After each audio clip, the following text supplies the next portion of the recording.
ce moment de la parole entre les mains du Seigneur pour lui demander encore ce soir qu'il puisse encore nous enseigner et qu'il nous donne l'intelligence de saisir l'enseignement de ce soir. Élevons nos voix, prions le Seigneur notre Dieu. Jésus, ce soir nous voulons encore être enseignés de toi, car personne n'a jamais parlé comme toi, Seigneur. C'est pourquoi nous te recommandons, Seigneur, toutes choses, afin que ce soir encore, le peuple que nous sommes, nous soyons remplis de ta connaissance. Que l'Esprit nous ouvre, Seigneur, des facultés cognitives qui vont nous permettre de mieux assimiler l'enseignement de ce soir. De tout cœur, Seigneur, nous nous abandonnons à toi et nous condamnons, Père, toute force, Jésus, anti-parole de Dieu, tout esprit de distraction, tout esprit de sommeil, maintenant, Seigneur, soit vaincu dans le nom puissant de Jésus. Nous avons ainsi prié et nous disons Amen. Amen. Acclame encore le Seigneur notre Dieu.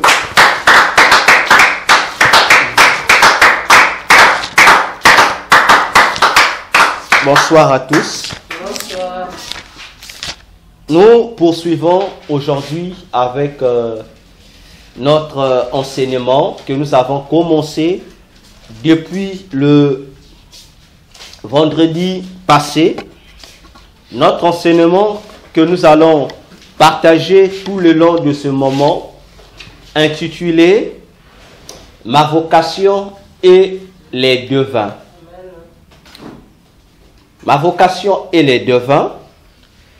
Nous allons lire notre texte de base, Ecclésiaste 3, le verset 11. Je vais le lire avec la version Louis II. Ecclésiaste 3, le verset 11. La Bible déclare, lisons la parole du Seigneur. Nous rendons grâce à Dieu. Il fait toutes choses bonnes en son temps. Même il a mis dans leur cœur la pensée de l'éternité, bien que l'homme ne puisse pas saisir l'œuvre que Dieu fait du commencement jusqu'à la fin. Parole du Seigneur. Nous rendons grâce à Dieu. Amen. Amen. Alors, bien-aimés, comme j'expliquais la dernière fois, Louis II est directement rentré dans l'explication de la pensée du Seigneur, pour ne pas dire de l'Ecclésiaste. Alors que dans le texte original, il est dit que Dieu a mis dans le cœur de l'homme avec grand H, le monde. Donc Dieu a mis le monde dans le cœur de l'homme. Et il nous avait expliqué que pourquoi cette différence de version? Parce que Louis II n'a pas voulu d'abord présenter la pensée de l'Ecclésiaste comme il a été écrite, mais il est directement rentré dans l'explication. Parce que Dieu met le monde dans notre cœur pour nous interpeller, pour nous faire savoir quelque chose de primordial. C'est que le monde en question est notre priorité, est notre lieu de prédilection, c'est-à-dire l'endroit où lui, le Seigneur, a réservé pour que chacun de nous aille exécuter sa vocation divine ou céleste. Étant donné que le monde en question dont parle Dieu avait été créé pour une éternité, c'est-à-dire le monde avait été créé par l'Éternel notre Dieu pour ne pas subir une quelconque fin. Et c'est le péché qui, entrant dans le monde, qui est venu dénaturer la nature de notre monde. Et Jésus, lorsqu'il est venu, il est venu pour restaurer les choses, de sorte que chaque chose qui avait été créée par l'Éternel puisse retrouver sa place ou sa nature ou encore son état initial d'avant le péché. Et le vendredi, nous avons introduit notre enseignement en présentant d'abord c'est quoi une vocation, que nous avons dit, c'est le travail que Dieu nous donne avant que nous ne soyons nés. Et nous avons encore dit que le travail, lorsqu'on parle du travail, il s'agit de l'activité qu'une personne exerce. Et la vocation est aussi,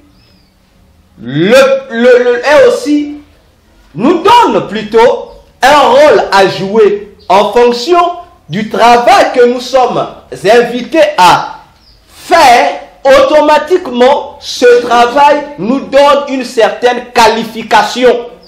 Parce que la coiffure est un travail. Ceux qui pratiquent la coiffure obtiennent un statut, on les appelle les coiffeurs ou les coiffeuses. Donc, le travail est indissociable de la qualification.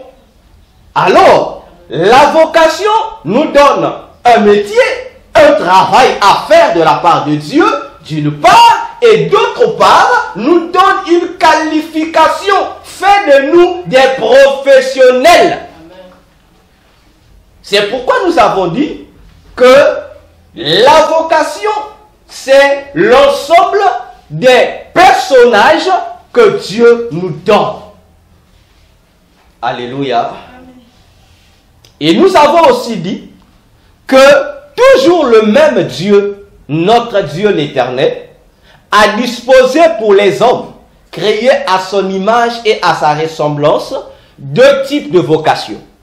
Il y a une vocation céleste et une vocation terrestre.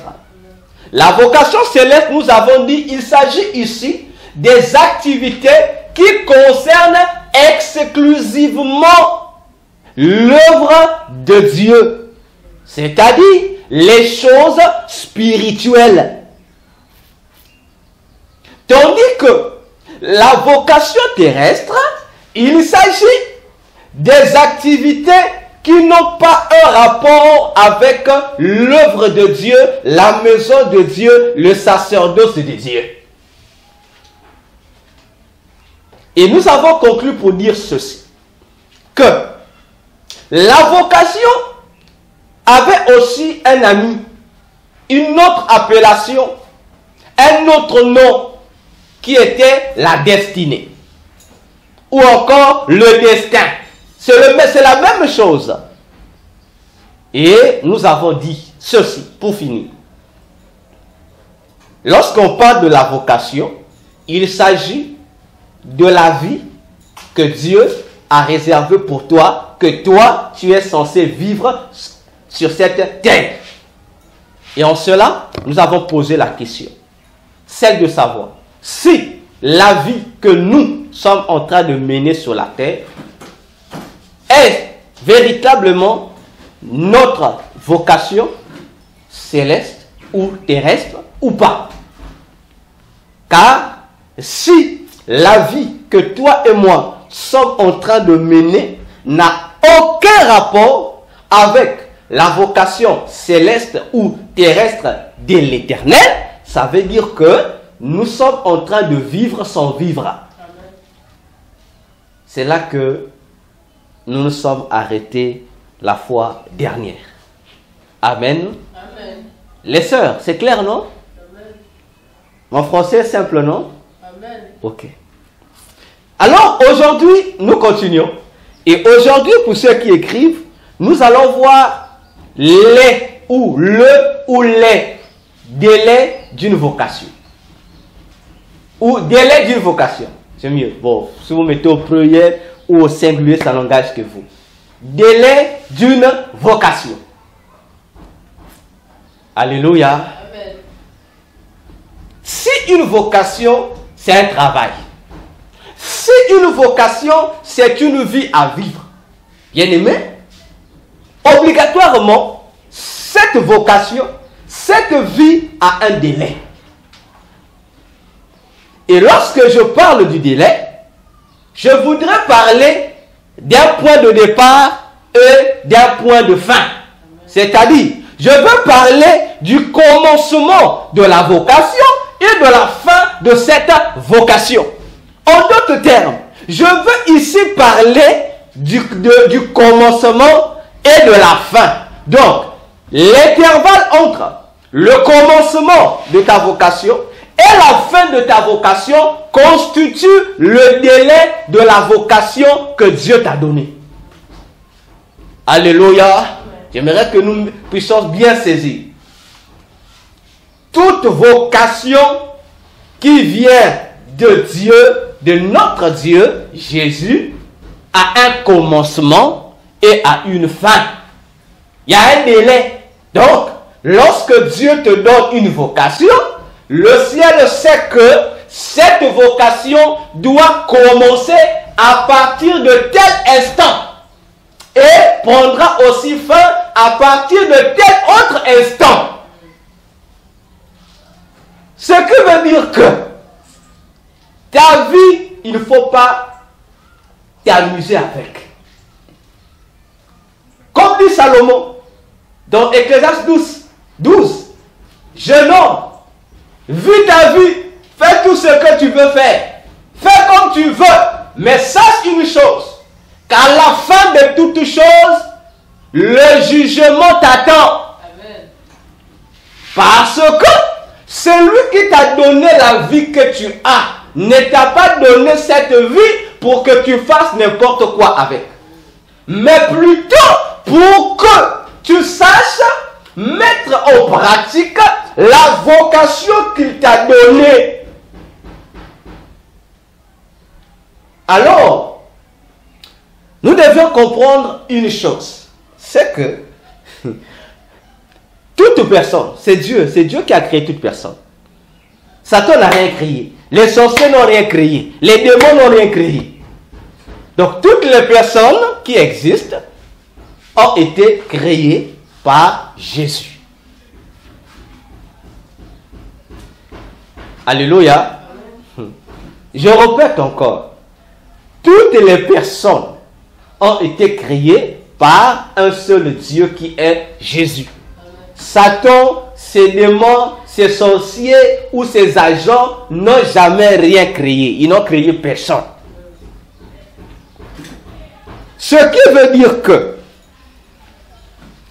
Dieu qui crée toute personne donne à ces personnes-là le délai pour exécuter la vie ou la vocation qu'il leur a donnée.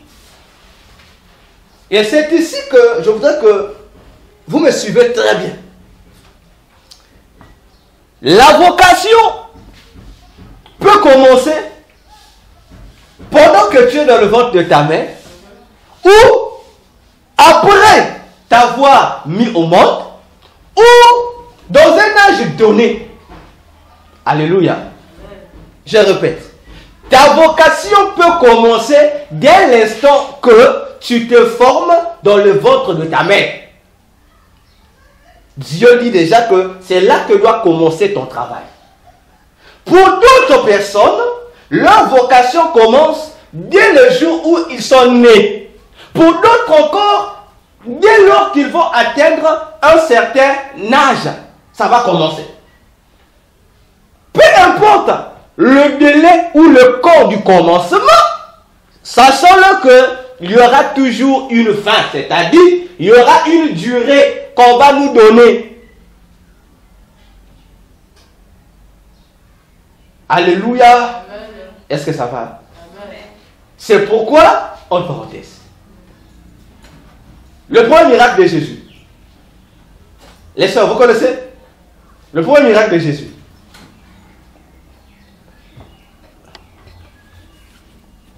La sœur chante, tu connais? La sœur, tu connais? Le premier miracle de Jésus, si on lit les évangiles, on nous dit que le premier miracle de Jésus, c'est qu'il a transformé l'eau en vin à Cana, dans le territoire de Cana. Hein? Il y a eu un mariage dans cette région. Non, ce n'est pas le premier miracle de Jésus. Ça, c'est le premier miracle de Jésus dans ce village-là. Oui. Mais ce n'est pas le premier miracle de Jésus de sa vie.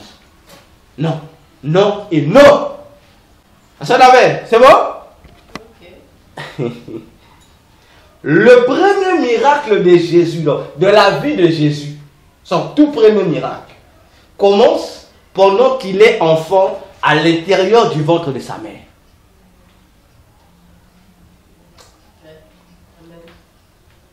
Le jour où l'ange Gabriel parle à Marie.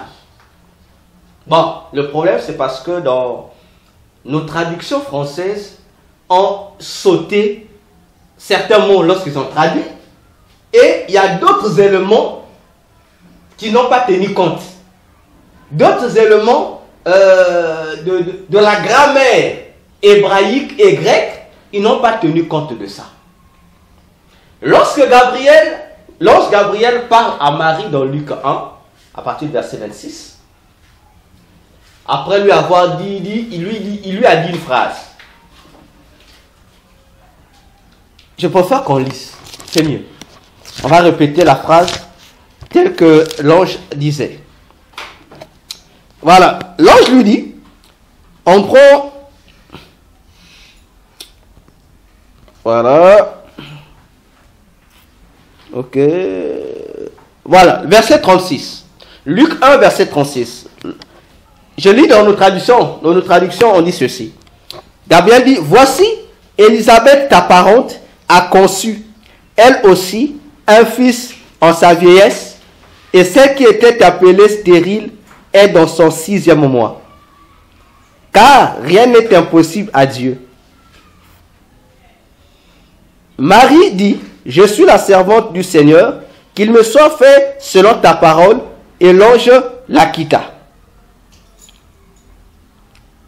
Amen. Descendons. Je prends encore, ça c'est jusqu'au verset 39.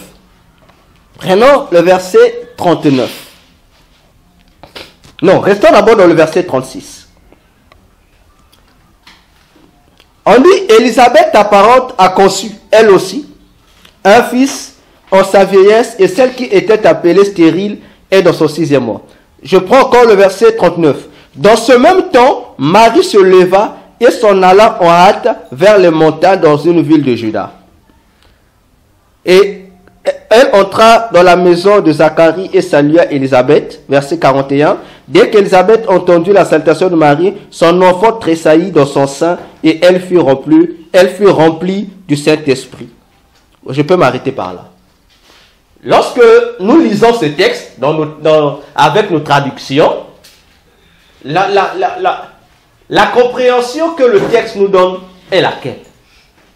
Ça nous donne l'impression que l'ange Gabriel informe Marie de la grossesse de sa parente Élisabeth et que par cette joie de cette bonne nouvelle, Marie s'est hâtée d'aller chez Élisabeth pour voir la chose de ses propres yeux.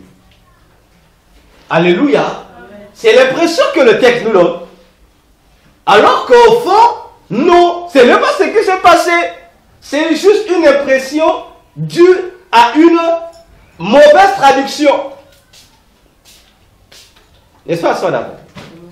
Marie écoute la bonne nouvelle. Une stérile normale et se dit, je dois aller voir une joie. Mais alors que dans le texte grec, ce n'est pas ça. Il y a un problème. Non. Lorsque Gabriel va dire à Marie, Élisabeth aussi, Élisabeth, ta parente, a conçu. Attention. Ce n'est pas le même mot. Hein. Le traducteur n'a pas respecté le mot ici. Gabriel dit ceci. Le mot conçu ici, Gabriel dit à Marie ceci. Que Élisabeth, ta parente, il y a des mots là-bas qui n'ont pas été traduits. Gabriel disait ceci, littéralement. Il dit à Marie, ta parente Élisabeth aussi est enceinte, mais elle est en train de faire une fausse couche. Voilà ce que dit exactement le texte grec. que les traducteurs ont traduit autrement. Bon, je ne sais pas pourquoi ils ont omis cette traduction, on ne sait pas. Voyons-nous, Gabriel dit à Marie, ta parente Élisabeth est là, celle qui ne mettait pas au monde là. Elle là, elle est enceinte depuis 6 mois, mais cette grossesse, pendant que je te parle maintenant là, cette grossesse, bon, seules les femmes connaissent comment les termes médicaux qu'on utilise, mais il dit cette grossesse est en voie de se faire, comment on appelle ça, de se faire avorter. Donc, il y a une chose que Elisabeth est en train de ressentir qui risque de l'amener à avorter. C'est-à-dire à faire une fausse couche. Alors, lorsqu'on arrive au verset qui dit, Marie se hâta. Attention, c'est pas se hâter, hein. C'est parce que se hâter ici, c'est faire vite. Elle se dépêcha. Mais le verbe grec, c'est pas se dépêcher comme tel. Non. Non. Ça n'a quel rapport? Lorsque Marie écoute cette information, le texte grec dit, Marie a vu un danger. Et il y a un mot là-bas qui a été sauté. C'est que Gabriel, après avoir dit à Marie, donner l'information, lorsqu'il va comprendre que lorsque Marie va donner la réponse, Marie va dire qu'il me soit fait selon ta servante. Que Dieu fasse comme il veut sur ta servante. Mais si on lit bien même en français, on va voir que ce que Gabriel disait et la réponse de Marie n'ont pas de rapport. Parce qu'il me soit fait sans sa volonté sur ta servante. Non, parce qu'au milieu, il y a des mots qui n'ont pas été traduits. Donc Gabriel, lorsqu'il dit que Élisabeth s'apprête à faire une fausse couche, Gabriel dit à Marie, l'enfant que tu as là a la capacité d'empêcher ça. C'est pourquoi Marie dit, la réponse de Marie même en grec, ça démontre cette vérité-là. Il dit qu'il me soit fait. Autrement dit, si on traduit littéralement, Marie dit, puisque je suis porteuse de la solution d'Élisabeth, je n'ai pas d'autre choix à faire. Amen. Que le Seigneur fasse ce qu'il a résolu. C'est pourquoi Marie va faire quoi? Elle va donc prendre les prédispositions pour y aller. Et le verset 46, lorsqu'elle arrive, je crois, verset 46, lorsqu'elle rentre, ce qui n'a pas été traduit dans nos versions, mais le grec dit, lorsque Marie est entrée, là où on dit, le bébé qui était dans le ventre d'Élisabeth tressaillit de joie. Non, le verbe qui est là, ce n'est pas le verbe tressaillir. Non, non, non. Non, non, non, non.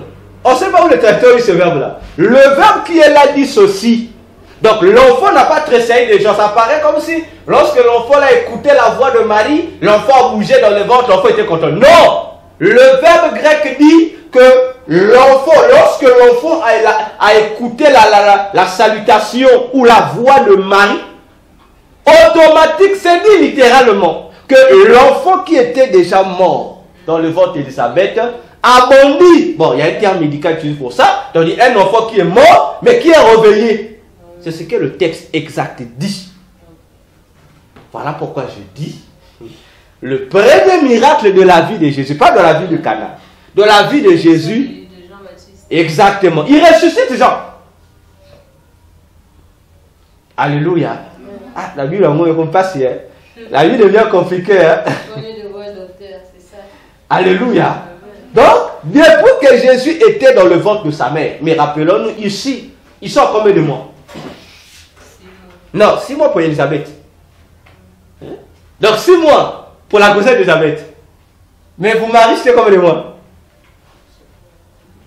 Pour ce que c'est le même jour. Le même jour.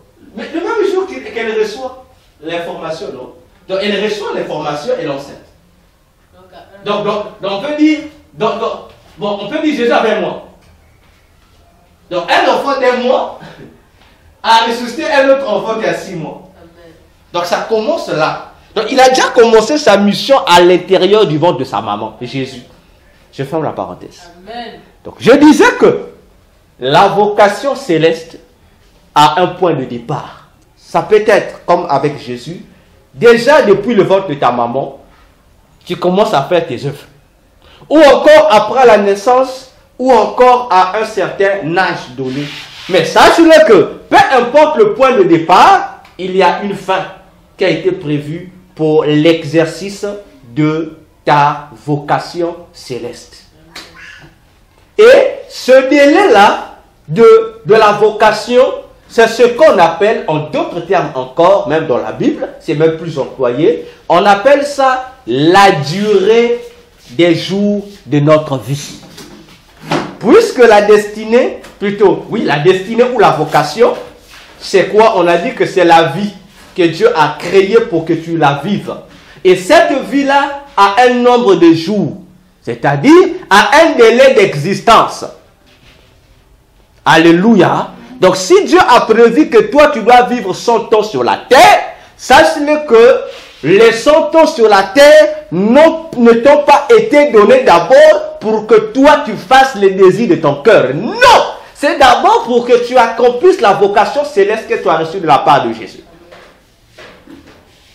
Est-ce qu'on se comprend bien? Même si on t'a donné... Mais attendez. Mais est-ce que vous savez, il y a même des gens qu'on donne pour durer on lui donne une durée de vie de 9 mois. Amen.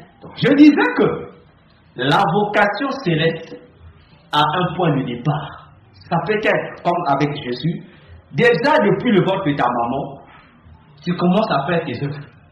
Ou encore après la naissance, ou encore à un certain âge donné. Mais sache-le que, peu importe le point de départ, il y a une fin qui a été prévue pour l'exercice de ta vocation céleste. Et ce délai-là de la vocation, c'est ce qu'on appelle, en d'autres termes encore, même dans la Bible, c'est même plus employé, on appelle ça la durée des jours de notre vie. Puisque la destinée, la destinée ou la vocation, c'est quoi? On a dit que c'est la vie que Dieu a créée pour que tu la vives. Et cette vie-là a un nombre de jours, c'est-à-dire a un délai d'existence. Alléluia. Donc si Dieu a prévu que toi tu dois vivre 100 ans sur la terre, sache-le que les 100 ans sur la terre ne t'ont pas été donnés d'abord pour que toi tu fasses les désirs de ton cœur. Non! C'est d'abord pour que tu accomplisses la vocation céleste que tu as reçue de la part de Jésus. Est-ce qu'on se comprend bien? Même si on t'a donné... Mais attendez. Mais est-ce que vous savez, il y a même des gens qu'on donne pour durer on lui donne une durée de vie de 9 mois. 9 mois seulement. Et son ministère, sa vocation commence le jour où il naît. Dès que l'enfant naît, il y a des enfants mystérieux comme ça. On l'a transporté pendant 9 mois dans le ventre de sa mère. Le jour où on va la coucher, on le conçoit, l'enfant est né. Dès que l'enfant sort, dès que le cri que l'enfant donne, l'enfant dit aux gens, répondez-vous, Jésus revient, l'enfant est mort. Oh, alléluia. Voilà, Dieu lui a donné sa destinée. Il est resté 9 mois vivant. Mais sa destinée commence le jour où on le met à l'hôpital, même dès qu'il sort seulement, pendant qu'on est en train de le nettoyer là, pendant qu'on attend qu'il pleure. Mais lui, ses pleurs à lui, c'est juste donner le message. Alléluia. Ils existent. C'est ça Dieu. Tout le monde va dire, tu as dit. Non, c'est sa vocation. Alléluia. Donc l'enfant là, et donc devait seulement naître pour donner le message là, pour accomplir sa destinée. Il est parti. Alors, on va maintenant saisir une chose. Encore quoi? C'est que nous avons un délai pour l'exécution de nos vocations célestes ou terrestres venant de Dieu. Jusqu'ici, je n'ai pas encore touché le diable. Je n'ai pas encore touché l'individu là. Je suis avec Dieu. Alors, on doit savoir que ce délai-là a 2 rythmes. Ce délai peut augmenter, tout comme ça peut diminuer. Tu le comprends, hein? Le délai, la durée de ta vie qui t'a été donnée pour te permettre d'accomplir ta destinée peut augmenter ou ça peut être réduite. Il y a 2 mouvements. Ça peut monter. Donc si on t'avait dit, toi, ton délai c'est 20 ans, ça peut devenir 21, 22. Tout comme aussi, ça peut diminuer jusqu'à 10. Alléluia. Pourquoi?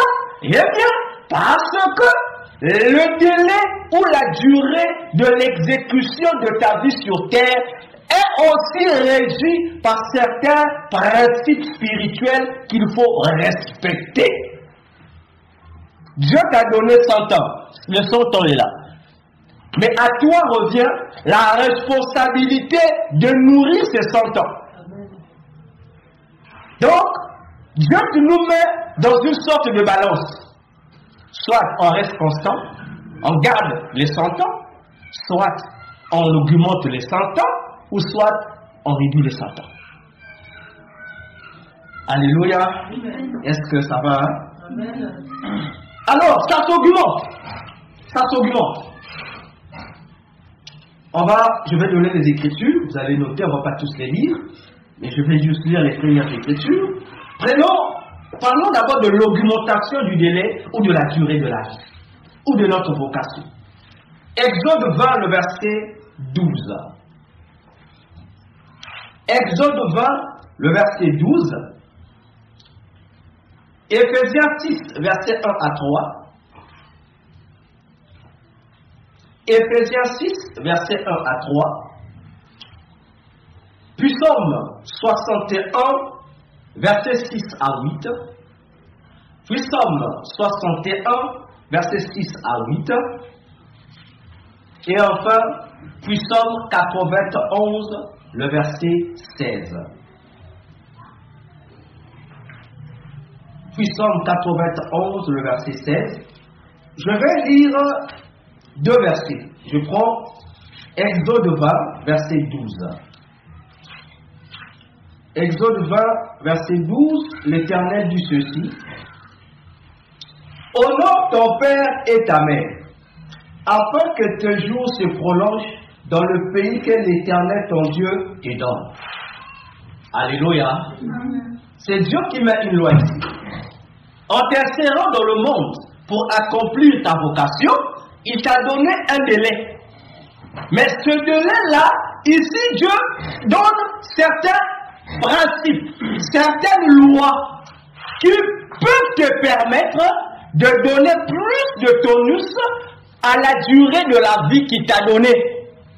Et parmi ces lois, il dit, honore ton père et ta mère pour que le nombre de tes jours soit prolongé. Alléluia. Pour te dire que Dieu, moi je dis toujours, il est bizarre. Tu as 100 ans pour accomplir ta destinée.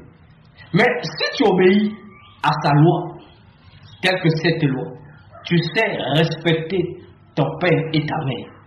Il t'ajoute le nombre de vies gratuit. Tu ne... Attends. Est-ce que obéir à nos parents demande un effort? Alléluia. Frère, est-ce que ça demande un effort? Donc on te donne un cadeau gratuit. Mais un cadeau gratuit qui est aujourd'hui difficile à faire. Pourtant on dit là-bas il y a la vie. On va ajouter, on ne sait pas, Dieu va ajouter combien de kilos. On ne sait pas, il va ajouter combien de jours sur le nombre de tes jours là, on ne sait pas combien. Mais combien d'enfants aujourd'hui sont-ils capables de respecter cette loi de l'Éternel? Combien?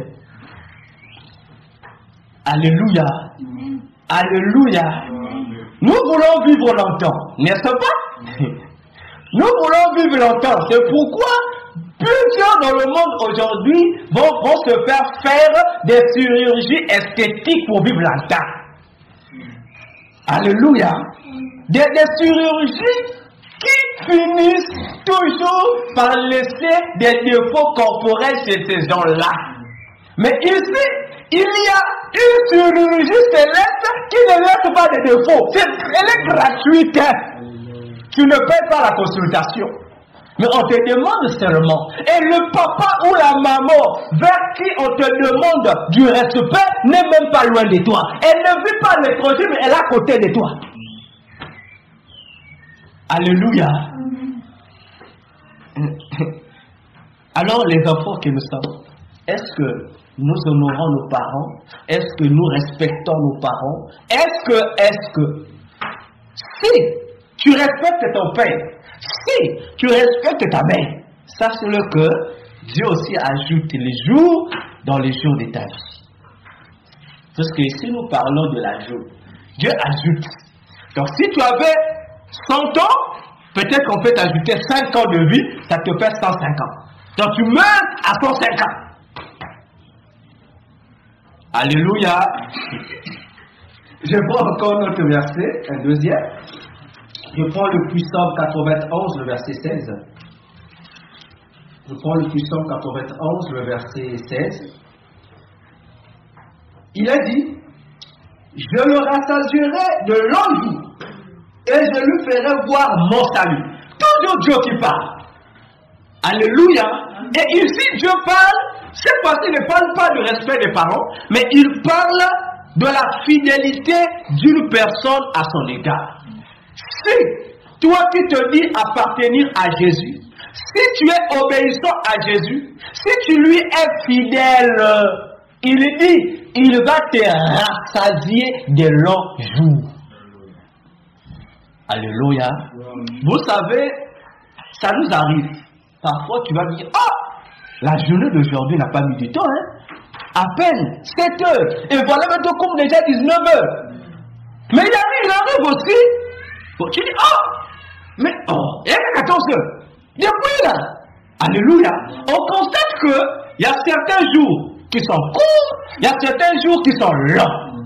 Mais Dieu lui dit, si tu lui es fidèle, il va faire quoi? Il va allonger tes jours. Alléluia. Alléluia. L'homme amène à bien quoi? Alléluia. Amen. Donc, nous voyons ici que le délai de notre vocation, de la vie que Dieu prévoit pour nous pour mener ici, dans ce monde, peut s'ajouter. Tout dépend que de la manière dont toi et moi nous ferons pour que ça puisse se prolonger. L'autre côté, ça diminue aussi. Ah oui, ça diminue aussi. Ça diminue aussi. Donc si tu as 100 ans, tu vas arriver à 105, mais ça peut aussi se réduire. On va dire encore, je vous donne encore les écritures. Prenez Job 21, 21. Job 21, 21.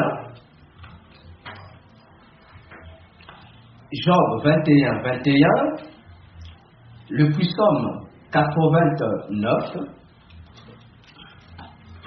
Le Psaume 89.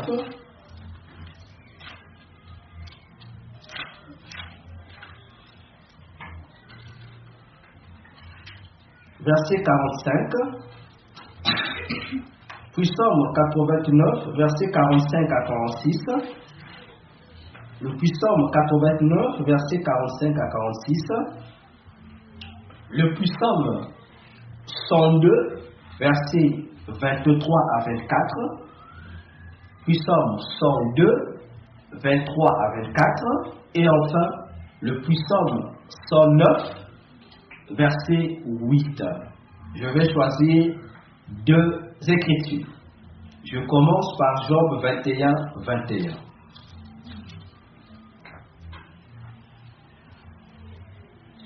Lisons la parole du Seigneur, Job 21, 21.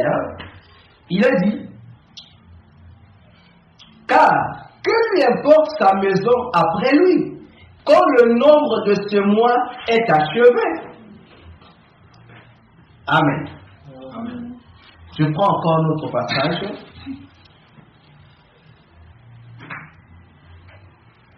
Je prends... prenons le Psaume 89, 45 à 46.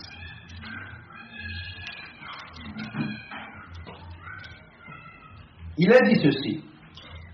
Tu as mis un terme à ta splendeur et tu as jeté son trône à terre. Tu as abrégé les jours de sa jeunesse. Tu l'as couvert de honte. Parole du Seigneur. Amen. Dans Job ici, où dit le mois achevé, bon, dans la traduction exacte, ce n'est pas le verbe achever, c'est raccourcir, c'est le verbe raccourcir.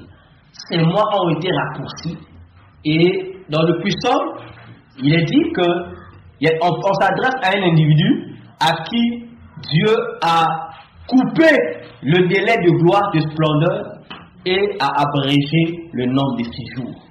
Alléluia. Donc nous voyons ici aussi que non seulement que Dieu peut augmenter le nombre de tes jours pour te permettre d'avoir un délai de vocation long ou large, mais il peut aussi raccourcir ce délai. Il peut aussi réduire les nombres des jours de vie qu'il t'a donné. Si tu lui désobéis, alléluia, et on revient encore sur Exode 20, 12. Si tu obéis à tes parents, on ajoute. Si tu désobéis, on retranche. Donc, Dieu marche avec 2 signes d'opération. Dieu fonctionne avec le signe plus et le signe moins. Donc, c'est la chose que toi et moi, nous devions retenir en ce qui concerne notre vocation, en ce qui concerne la durée de vie qui nous a été donnée. J'ouvre une deuxième parenthèse. Quand on ajoute le nombre de vie, quand on retranche, je dis bien, quand on ajoute ou quand on retranche, il y a une fin qui va t'attendre. Lorsqu'on t'a ajouté, il ne faut pas seulement danser. Il faut prendre le soin de réaliser la destinée, la vocation telle que Dieu l'a donnée. Si Dieu réduit aussi, on raccourcit de 100 ans de vie, on te ramène à 20 ans de vie, ça veut dire, dans le peu de jours qui te restent, efforce-toi à exécuter la vie que Dieu t'a recommandée. Alléluia. Parce que tu ne vas donner aucune raison. Dieu, il y en avait trop, c'était trop long. Oh Dieu, c'était trop court. Tu ne vas donner aucune raison. Parce que tu es responsable de la vie ou de la vocation que Dieu t'a donnée. Comme on a dit au début que c'est le métier que Dieu t'a donné. Tel que Dieu a donné à l'apôtre cette vision, ça devient son métier. Alléluia. Maintenant, l'apôtre sait qu'il doit exécuter ce métier, il le sait, par rapport au délai qui lui a été donné. Donc, que l'apôtre dorme, que l'apôtre se réveille, il peut tout faire. Mais dans tout ce qu'il va faire, il doit marcher avec lui dans cette pensée-là. Est-ce que je fais ce à quoi le mouvement m'a été donné? Il en devient le responsable. Parce qu'à la fin du délai, les comptes lui seront demandés. Alléluia. Toi et moi également, la vie que nous menons là, bon, je ne parle pas de la vie que tu mènes là, moi je parle de la vie qui t'a été donnée là. Bon, on est bon, je vais essayer de revenir en bas. Le souffle de vie que tu as là, c'est ça le témoin qui te montre. Donc, chaque fois que tu te réveilles, tu es vivant. Il faut te poser la question, est-ce que mon commencement de vocation avait déjà été lancé ou pas? Parce que si ça a été lancé, et que jusqu'à aujourd'hui, tu n'exécutes pas, ça veut dire que tu es en retard. Ça veut dire que tu es en train déjà de consommer ton délai. Tu consommes ton délai. Est-ce que ça va? Frère, ça va? Tu comprends? On acclame le Seigneur.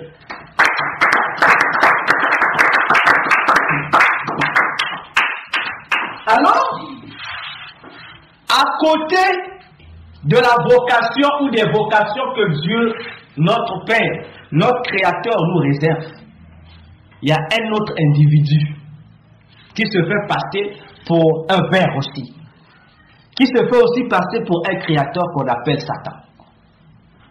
Alléluia. Dieu t'a donné une vocation. Oui. Dieu t'a donné une vie à faire, à vivre, à réaliser. Mais lui, Satan, t'observe aussi. Lui aussi te prévoit une certaine vocation qui sera contraire à celle que Dieu t'a donnée. C'est-à-dire, le métier que Dieu t'a donné à faire pour son compte, Satan va te dérouter de ça pour t'amener à faire une vie, à faire une vocation qui ne vient pas de Dieu.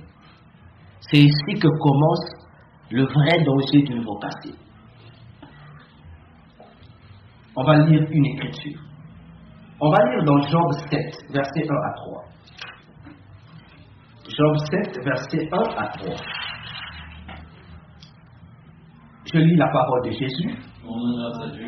Le sort de l'homme sur la terre est celui d'un soldat, et ses jours sont ceux d'un mercenaire.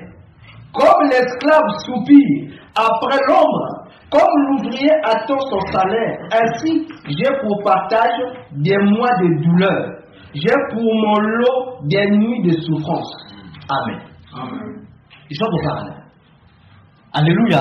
Job parle. Il dit que la vie d'un homme sur la terre est semblable à la vie d'un soldat.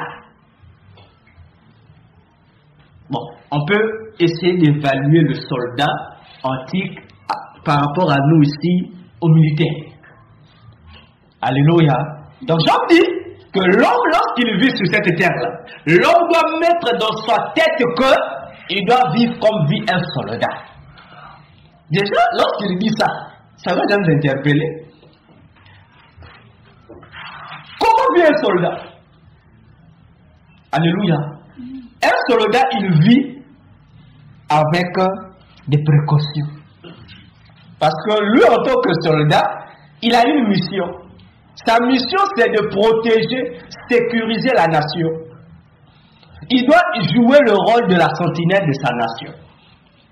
S'il y a un pays ou des individus qui veulent créer le trouble dans le pays, ce sont les soldats qui vont pour contre-attaquer ou qui vont pour mettre le calme. N'est-ce pas? Mais en allant faire cette sécurité pour la nation, en allant gérer la situation, attention, le soldat se crée des ennemis sans s'en rendre compte. L'ennemi va connaître que c'est toi qui es venu calmer ici. Que nous on voulait faire l'appareil ici, mais c'est toi qui es venu.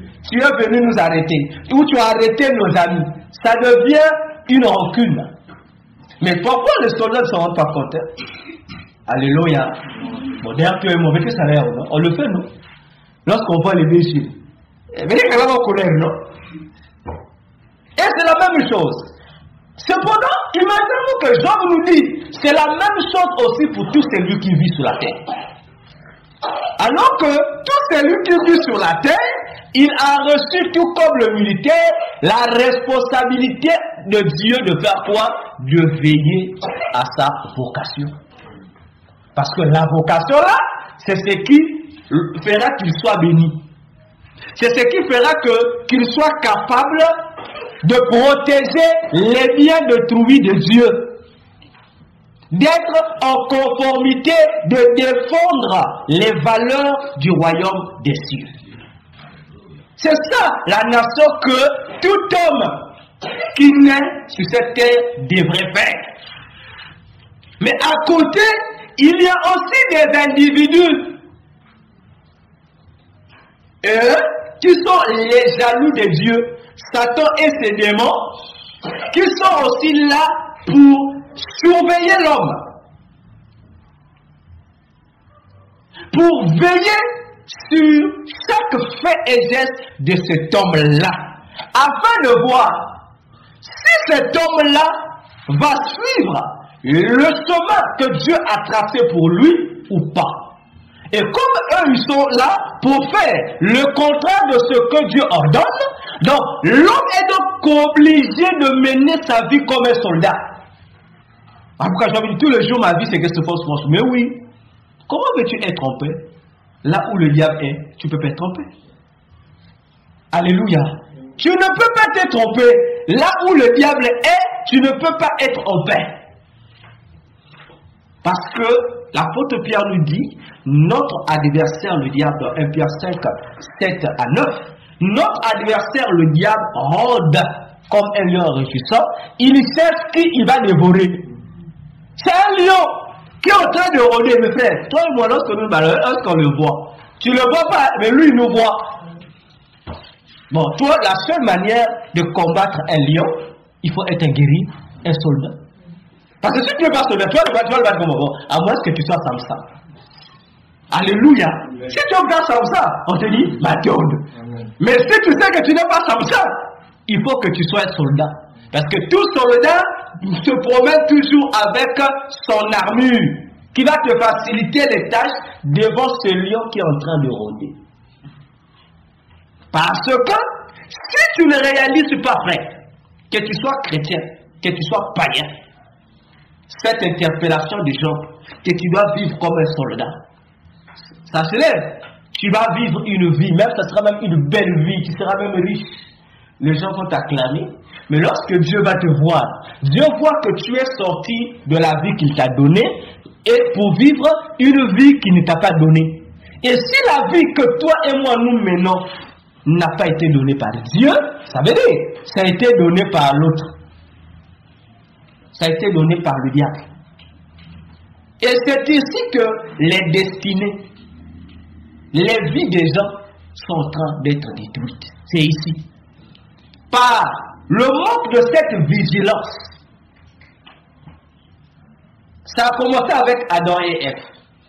Ils avaient une vie qui leur a été donnée, une destinée. Dieu dit, Genèse 1, verset 26 à 30.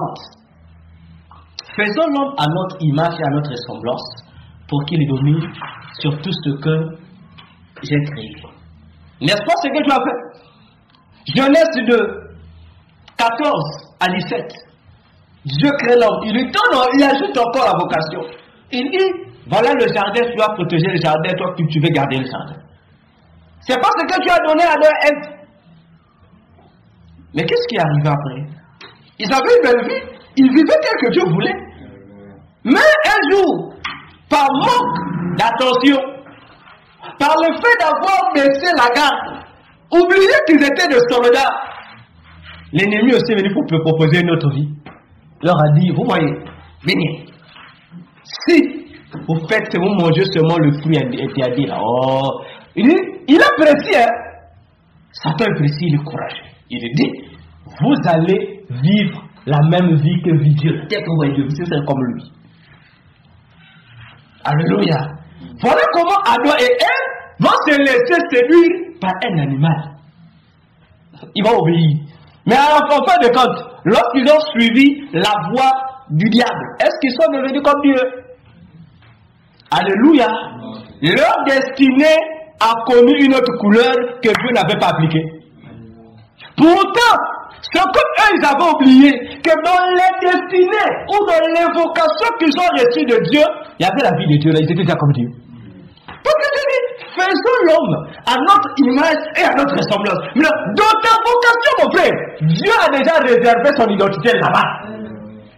Donc le fait que tu pratiques la vocation de Dieu, sache-le que tu as déjà l'image de Dieu en toi.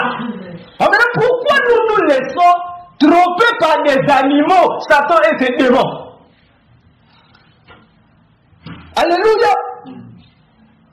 La vie que Jésus nous a donnée, il est là dans sa vie, c'est la vie de Jésus. C'est pas ta vie, c'est pas la vie de ton gros-père, c'est la vie de Jésus. Alléluia. Mais toi, tu tournes le dos à la vraie vie de Jésus qui t'identifie à Dieu pour aller prendre une vie qui appartient au démon et qui t'éloigne de Dieu. Mais toi, tu penses que c'est ça la vraie vie. Et voilà comment aujourd'hui, les gens sont en train de pleurer nuit et jour. Voilà comment aujourd'hui, les loges sont remplies d'adeptes, les féticheurs ont beaucoup de clients, les marabouts n'en parlent plus, parce que tout le monde veut connaître ma vie. Oh, faut battre le Mamoun. Oh, avenir amour. Mon frère, ma soeur, l'avenir ne se trouve que dans la vocation que tu as reçue de Jésus. Voilà. Ne va même pas prendre le temps pour le féticheur pour qu'il voie. Donc, le féticheur aussi ne va pas faire quelque chose de grand chose. Il n'a rien inventé. Il n'a inventé aucune vie. Satan n'a aucune vie créée. Le féticheur aussi va seulement voir ce que Dieu avait prévu pour toi et lui va te dire le contraire. Et voilà comment les destinées des hommes sur cette terre sont chamboulées, sont renversées pour rien. Et vous donnez du boulot aux hommes de Dieu, on va vous délivrer. Alléluia. Alléluia. J'aimerais que ce soir, nous irons l'autre, peut-être dimanche qu'on va continuer, nous serons lentement. Alors, je veux que tu réfléchis encore sur ta vie. Réfléchis encore sur ta vie. Nous avons dit le vendredi passé, si tu ne connais pas ce à quoi le Seigneur t'avait créé, va demander à Dieu. Ou encore, viens voir ton berger. Il va te le dire. Alléluia. Ça ne sert à rien que tu sois là à réfléchir. Est-ce que c'est mon côté à la fois. Mais les chrétiens, c'est ça mon œuvre. Alléluia. Alors, on te dit, tu as un père spirituel. Va voir ton père, dis papa, moi je veux connaître, je veux savoir quelle est la destinée que Dieu a réservée pour moi. Tu doutes, tu dis est-ce qu'un exemple. Bon, moi si on te dit d'aller construire le féticheur, là tu confies, tu sais que féticheur m'a un exemple. Mais qui t'a dit, entre le féticheur et l'homme de Dieu, qui est plus puissant que l'autre? Alléluia. Réfléchissons sur nos vies. Les parents font des projets pour leurs enfants. L'apôtre l'a rappelé. Non, tu es l'évangéliste, je pense. Tu as un père biologique, tu as un père céleste qui est Dieu, et tu as un père spirituel. Ton père spirituel, tes parents biologiques ont des projets pour toi. Ils ont des projets pour toi. Ils veulent que tu sois ceci, ils veulent que tu sois cela. C'est pourquoi ils maximisent tous les potentiels pour que toi, tu fasses l'école comme il le faut, ou que tu fasses une formation adéquate. Parce que eux aussi, dans leur cœur, ils veulent que tu sois quelqu'un. Mais attention, le Père qui est en haut aussi, le Père céleste, Dieu, lui aussi, il a un projet pour toi. Parfois, les projets que Dieu a n'ont rien à voir avec les projets de tes parents. Et le Père spirituel, il est le représentant de Dieu auprès de toi. Alléluia. C'est ici que le plan de Dieu devient compliqué. Mais plusieurs, même parmi les chrétiens, vivent les projets de leurs parents plutôt que les projets de Dieu. Alléluia. Cherche Dieu. Consulte le Seigneur. Cherche à découvrir le Seigneur s'il a accepté de te sauver du péché, de te ramener dans l'alliance de Dieu, de faire de toi une nouvelle créature, comme le dit 2 Corinthiens 5, versets 16 à 17. La Bible dit, c'est pour nous réconcilier avec lui-même. Autrement dit, c'est pour nous ramener dans son plan, dans ses vocations originelles, telles qu'il a voulu que ça soit. Et jusqu'à quand, toi et moi, nous allons continuer à nous pencher dans les autres projets. Mais les projets de Dieu, nous le mettons en stand-by. Et si nous sommes devenus enfants de Dieu, voilà la chose merveilleuse que Jésus a encore faite. Il a compris que s'il laissait ses saints comme ça, les saints devaient toujours repartir dans les projets de leurs parents, dans leurs propres projets. Qu'est-ce que Jésus fait? Il va créer un cercle spécial où ses enfants doivent comprendre et bénéficier des vocations que lui a réservées pour eux. C'est pourquoi Jésus a créé, il a établi l'Église.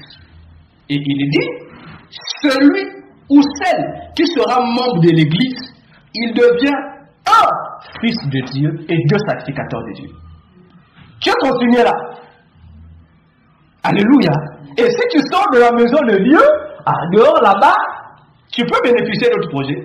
Mais lorsque tu viens ici, on sait que lorsqu'on te voit, on sait que c'est un enfant de Dieu, c'est un sacrificateur. Même les gens du dehors, lorsqu'ils vont te voir, la première image qui va venir, on va te dire, qu'est-ce que ça met là? Alléluia. Alléluia. Amen. Quoi? Alléluia. Mais c'est pas comme ça qu'on s'appelle dans le quartier. Faites la comparaison. Un païen qui travaille, qui a l'argent, on l'appelle comment dans le quartier? Il a tout le nom, Big Boss, ceci. Mais un chrétien qui a l'argent, dans le quartier, on l'appelle comment? Alléluia. On l'appelle pasteur. Mais pourquoi on l'appelle pas Big Boss? On l'appelle pasteur. Parce que entre l'identité de sa richesse et l'identité spirituelle qu'il a, on sait que lui, comme c'est un chrétien, donc c'est pas un Big Boss, mais on l'appelle pasteur. Alléluia. Et on est mort du comment on dit, bien que c'est un miracle. Mais pourquoi le monde, les païens qui nous voient font la différence? Parce que dans leur tête, le païen sait que lui, païen, lui, il privilège une vocation qui n'a rien à voir avec Dieu. Mais toi, qui appartiens à Jésus, toi qui pries, tu dois privilégier une vocation qui appartient à Jésus. C'est ça, frère. Lorsque tu rentres dans la vie chrétienne, tu comprends que les choses changent. C'est pourquoi lorsque je lis la Bible, je comprends jour après jour pourquoi les apôtres ont même accepté de sacrifier ce que toi et moi on appelle notre avenir. Seulement pour la cause du royaume des cieux. Tu es sûr, frère, que Paul n'avait pas aussi besoin d'être un grand monsieur de la société. Alléluia. Quelqu'un qui va accepter de faire des voyages 14 ans hors de son pays. 14 ans hors de son pays. Ils ne sont pas 14 ans hors de son pays pour aller faire le business. Non.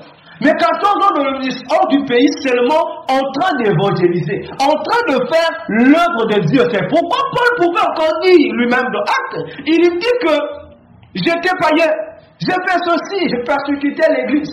Mais lorsque le temps est accompli, le temps de quoi? Le délai de sa vocation. Il dit, c'est lui qui m'avait mis à part depuis le ventre de ma mère pour que je sois apôtre. Il dit, il m'a envoyé pour que je sois l'apôtre des païens. Amen. Alléluia. Attention. Je disais, la vocation a un délai, il y a un point de départ et il y a une fin. Mais Paul, avant le départ, il avait la vie. Il était une star dans sa nation. Il avait une influence. Mais le jour où il a accepté sa vocation céleste, il dit, tout ce qui était pour moi des gloires, tout ce qui était pour moi des avantages, les titres, les valeurs, il dit, j'ai regardé tout cela comme de la boue pour gagner Christ. Mon frère, cherche à gagner ta vocation céleste. Je sais, humainement parlant, on a besoin de la bonne vie. Alléluia. Humainement parlant, on a des besoins. On veut aussi être. On veut aussi que nos enfants soient ceci ou cela. Mais la question à poser et à retenir, frère, dans tous les projets que nous faisons pour nos enfants, où est la part de Dieu? Alléluia. Ton enfant sera président de la République, on va acclamer. La famille sera heureuse, on va acclamer. La famille aura du succès, on va acclamer. Alléluia. Mais lorsque Dieu voit, où est sa part? Où est sa part? Aujourd'hui, combien de parents ne regardent-ils pas le fait que leur enfant soit président de la République? Le fait que leurs parents soient des ministres. Mais toi et moi, on a envie. On dit, si la famille avait tout, il faut le ministrer. N'est-ce pas? Si la famille est députée, voilà que. Mais eux, les parents de ces hommes-là regrettent même. Alléluia. Alléluia. Même si le monde n'aime pas écouter ce qu'on dit, on pense que nous sommes contre le développement des gens. Non, on n'est pas contre le développement des gens. Le rôle de l'Église, c'est de montrer aux hommes la véritable priorité de la vie. Alléluia. Et moi, je suis écrivain. Je suis chanteur, pas comme chanteur, je suis auteur-compositeur. Mais il y a des choses auxquelles je refuse de faire. Alléluia. Je me retrouve, parfois on t'invite à Brazza, une autre personne te paye le billet, tu arrives, tu es logé à l'hôtel, tout ça. On dit, il y a une conférence, tu viens. C'est pas un succès. Alléluia. Mais je suis écrivain, non, l'État me connaît que je suis écrivain. J'ai ma carte d'artiste. Donc, l'écrivain doit vivre en participant aux conférences, en faisant des conférences, débats, etc. N'est-ce pas? C'est ce qui rentre dans le palmarès d'un écrivain. Mais tu te retrouves, on te dit, tu as 3 jours des conférences tu as retrouvé avant David. Avec les hautes autorités que nous connaissons. Bon, à côté, tu te retrouves avec l'œuvre de Dieu. Tu fais quel choix? Alléluia. Tu fais quel choix? Sur mon temps, tu vas dire, oh, apporte comprendre. Tu vas dire, oh, apporte comprendre, apporte comment vous côté. Alléluia. Je dis non. Je vais d'abord faire l'œuvre de Dieu. Parce que là-bas, c'est pour ma propre gloire. Mais ici, l'œuvre de Dieu, c'est pour la gloire de Dieu. Il y aura des vies qui seront transformées. Alléluia. Alors, bien aimé, ce soir, je voudrais encore que tu prennes conscience de ta vie. La vocation céleste, nous avons vu aujourd'hui, c'est là que nous allons nous arrêter, à un commencement et à une fin. Jésus, notre Dieu lui-même dans la chair, sa mission a eu un commencement et a eu une fin. Paul, que je viens de citer tout à l'heure, lui aussi, lorsqu'il est arrivé à la fin, il a dit à Timothée, j'ai couru, maintenant j'ai achevé la course. Alléluia, il dit j'ai achevé la course. Donc, je commence à mourir. Donc, le délai qui m'a été donné a été réalisé, respecté avec succès. Il dit là. Et Paul a dit, maintenant, avant il disait, bon, la couronne de gloire n'est pas encore réservée. Mais à Timothée, cette fois-ci, il a dit, la couronne de justice m'est réservée. Alléluia. Amen. On dit, oh non, déjà, un homme de Dieu, il ne doit pas dire vraiment qu'il a déjà atteint. Mais Paul a dit que, il dit là, il a confirmé là, il dit, la couronne de justice m'est réservée maintenant. Parce qu'il est conscient, il arrive à la fin de sa mission, il commence à mourir, et il est conscient qu'il a bien fait sa mission, et il a l'assurance. Maintenant, toi et moi, mon frère, si nous mourons aujourd'hui, ou la nuit là, toi et moi, on meurt, tu es sûr que la vocation céleste que tu as reçue de Dieu a été accomplie comme il se doit. Tu es sûr? Alléluia. Tu es sûr. Donc lorsque tu vas te tenir devant Jésus, Jésus te demande, mon frère, mon fils, ma fille, as-tu accompli la vie que je t'avais donnée? Tu es sûr? Tu as dit, Jésus, oui, la vie que j'ai vécue sur la terre, c'est ce que toi tu as vécu, tu as voulu que je vive. Tu es sûr? Alléluia. Mon frère, il ne reste peu de temps. Et Jésus revient bientôt. Il revient bientôt. Et lorsqu'il revient, nous aurons des comptes à lui rendre aussi. Alors, et il dit, Jésus a dit, surtout lorsqu'il parle de la parabole des conviés, tout le monde est rentré dans la salle, n'est-ce pas? Mais il y a un qui était rentré dans la salle. Il n'avait pas les vêtements exigés de la salle. Il a été mis dehors. Alors, réfléchissons sur nos vies. Réfléchis sur ta vie. Et ce soir encore, je répète, si jusqu'à aujourd'hui tu ne connais pas pourquoi Jésus a voulu te sauver, a voulu devenir ton Dieu et que toi, tu deviens son enfant, viens voir ton pasteur. Parle à ton pasteur. Dis, pasteur, moi je vais connaître. Parce que je ne voudrais pas être surpris que le Seigneur me dise que toute la vie que j'ai menée n'avait rien à voir avec ce qu'il avait prévu pour moi. Alléluia. Est-ce que tu as compris quelque chose ce soir? J'aimerais que tu acclames encore le Seigneur.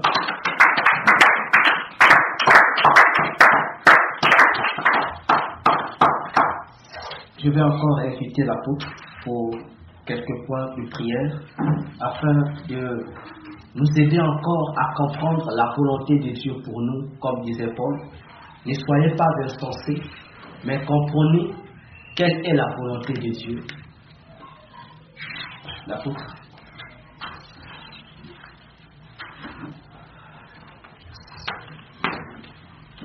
Est-ce qu'on peut acclamer le Seigneur notre Dieu?